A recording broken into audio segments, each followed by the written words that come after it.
देखिए, अगर देश में रामनवमी का रण हो रहा है तो वक्फ संशोधन बिल को लेकर भी संग्राम अभी बाकी है। कल जुमे की नमाज के बाद देश के कई हिस्सों में वक्फ संशोधन बिल के खिलाफ प्रदर्शन हुआ, तो ये लड़ाई अब सुप्रीम कोर्ट भी पहुंच गई है और बिल के खिलाफ सुप्रीम कोर्ट में 2 याचिकाएं दायर की गई हैं।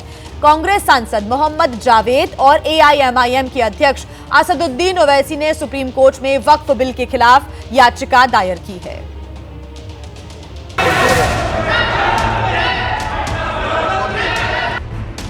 संसद में 2 दिन फुल डे फुल शो। आज हम ये संशोधन लेके नहीं आते तो जिस सदन में हम बैठे हैं, ये पार्लियामेंट बिल्डिंग, इसको भी क्लेम किया जा रहा था। ये बिल सिर्फ एक विशेष समुदाय के जमीन पर इनकी नजर है, कल दूसरे समुदायों के जमीन पर इनकी नजर जाएगी। वक्फ बिल पर आधी रात तक चर्चा।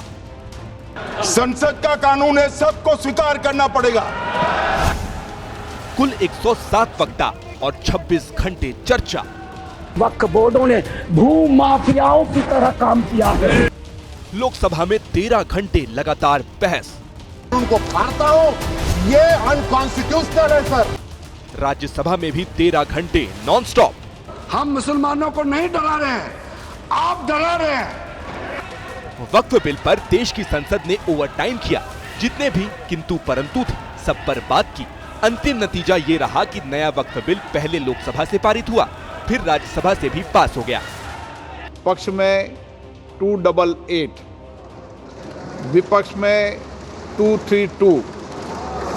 प्रस्ताव स्वीकृत हुआ और विधेयक यथा संशोधित पारित हुआ। आइज 128,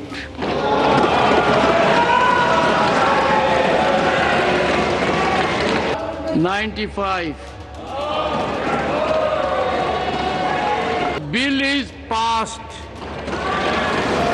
संसद में सरकार जीत गई, लेकिन विपक्ष पहले ही बोल चुका था कि इतने पर भी हार नहीं मानेंगे, लड़ाई को सड़क और सुप्रीम कोर्ट तक खींच कर ले जाएंगे। हुआ भी वही।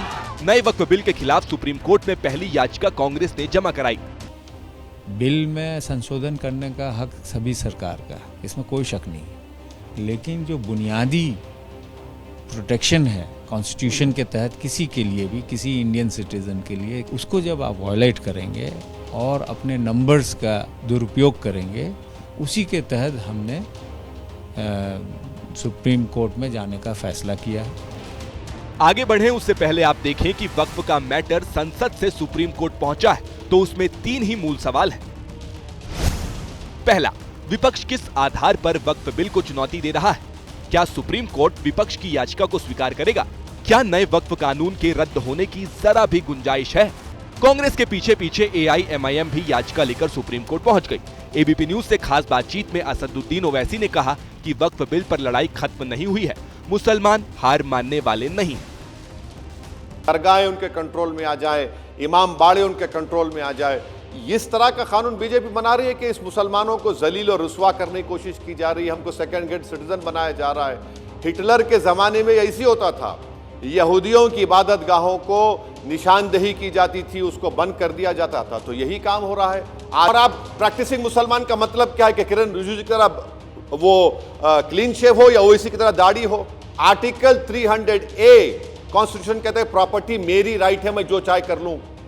आर्टिकल 14 का वायलेशन, इक्वालिटी का वायलेशन है, 15 का वायलेशन है। सवाल यह है कि सुप्रीम कोर्ट तो है, मगर नुकसान कितना होगा जब आप मस्जिदों को बोल देंगे ये गवर्नमेंट प्रॉपर्टी है, जब आप मस्जिदों को बोल देंगे कि नहीं सिर्फ प्राचीन मंदिरों की हिफाजत होगी, मस्जिदों की नहीं होगी, तो कितना बड़ा नुकसान होगा। प्रस्ताव स्वीकृत हुआ और विधेयक यथा संशोधित पारित हुआ।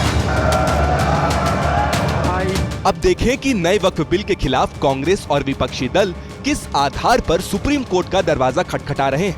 विपक्ष जो हवाला दे रहा है उसमें पहला है आर्टिकल 14 से 18 यानी समानता के अधिकार का उल्लंघन।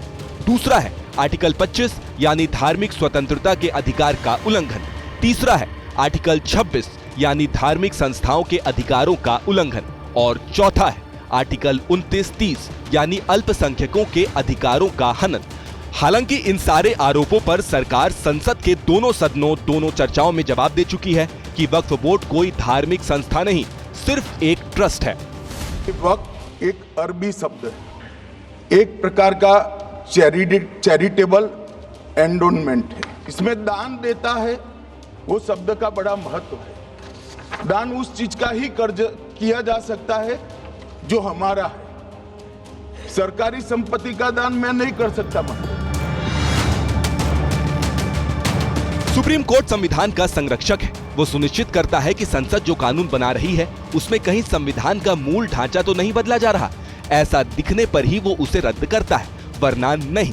इसमें कोई भ्रम नहीं है कि संविधान में संशोधन संसद का ही अधिकार है। कानूनी जानकारों को नहीं लगता कि वक्फ बिल पर सरकार का होमवर्क कमजोर रहा होगा। एक पार्लियामेंट के द्वारा पास किया गया कानून है। सुप्रीम कोर्ट ऐसे मामलों में बिना सरकार के पक्ष को जाने कानून पे रोक नहीं लगाता है, और ये मामला जब बहस होती है और पूरे तरीके से इस मामले में पूरी बहस हो जाती है, उसके बाद ही डिसाइड होता है कि कानून संविधान के हिसाब से है या संविधान के खिलाफ है। तो कानून पे रोक लगाना पहली सुनवाई में बहुत ही मुश्किल होता है। हालांकि अतीत के पन्ने पलटे तो ऐसे मामलों में विपक्ष को सुप्रीम कोर्ट में ज्यादातर हार का मुंह देखना पड़ा है। इलेक्टोरल बॉन्ड स्कीम 2018 को चुनौती दी गई, सुप्रीम कोर्ट ने फैसला दिया, सरकार का फैसला रद्द कर दिया। अनुच्छेद 370 को खत्म करने के फैसले को चुनौती दी गई, जिसे दिसंबर 2023 में सुप्रीम कोर्ट ने बरकरार रखा था। नागरिकता संशोधन अधिनियम को चुनौती दी गई। मार्च 2024 में सुप्रीम कोर्ट ने CAA नियमों पर रोक से इनकार कर दिया। 3 तलाक विधेयक 2019 को चुनौती दी गई। जनवरी 2025 में सुप्रीम कोर्ट ने संवैधानिकता पर सुनवाई शुरू की। चुनाव संचालन नियम 1961 में संशोधन को चुनौती दी गई। फरवरी 2025 में सुप्रीम कोर्ट ने केंद्र को नोटिस जारी किया। इनमें से बहुत से मामले हैं जिन पर विपक्ष ने पहले सरकार पर और फिर जब फैसला पक्ष में नहीं आया तो सुप्रीम कोर्ट पर भी सवाल खड़े कर दिए थे। तो क्या वक्फ बिल को लेकर भी ऐसा ही होगा? फैसला मनचाहा नहीं आया तो फिर कोर्ट पर उंगली उठाई जाएगी?